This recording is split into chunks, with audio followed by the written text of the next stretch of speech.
The neural nets that we create through habits that we do in the world to survive create the world we're living in, and we get stuck in those habits. Yeah.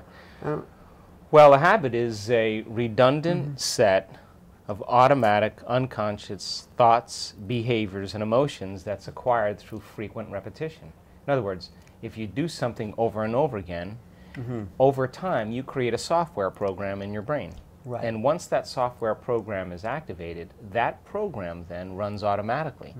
Turns out that 95% of who we are by the time we're in our middle ages really live by those automatic programs. So then the stimulus of some external event in your life, a random thought, is pushing the button, and just like a computer program, now it runs automatically. So I assert that if people are not in the present moment, truly present, then they're running some type of program. Anytime we give up on being defined by a vision of a future, that our thoughts create our reality or create our life, there's only one reason we do that. We trade that vision for some emotional addiction. And we settle back down into mediocrity, and then we find the person in our life and they say, well, I'm suffering today. Oh, you're suffering today? Well, let's see, I'm going to suffer more than you. Oh, really? I'm going to suffer more than you.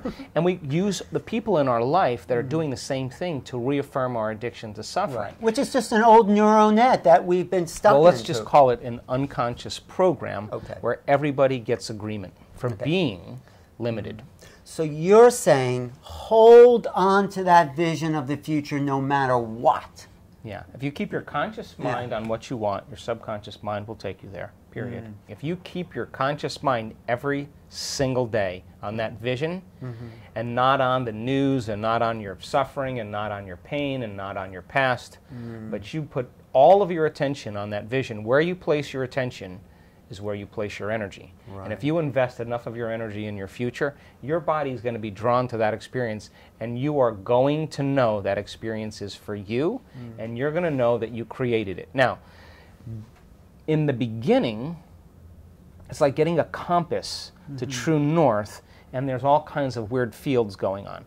That's normal.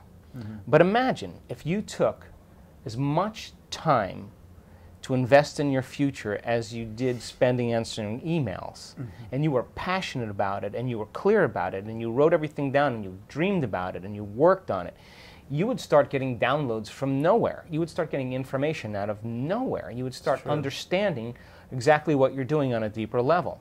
Now, I don't care if you're talking about the Wright brothers, Colonel Sanders, I don't care if you're talking about Nelson Mandela, I don't care who you're talking about that impacted the world in some way. Every one of those people had alone time.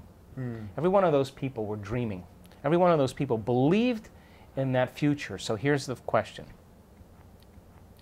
Can you believe in a future that you can't see or experience yet, but you've thought about enough times in your mind that your brain is literally changed to look like the experience has already occurred?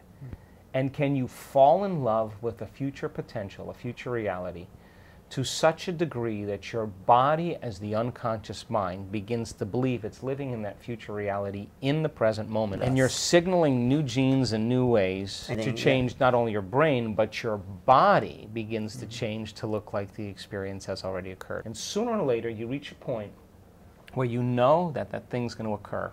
The moment you know it's going to occur, you relax. There's a lock-in. And when you lock into it, now you don't even have to worry. You just know that it's going to happen. You have such a level of self-love and self-respect for yourself and for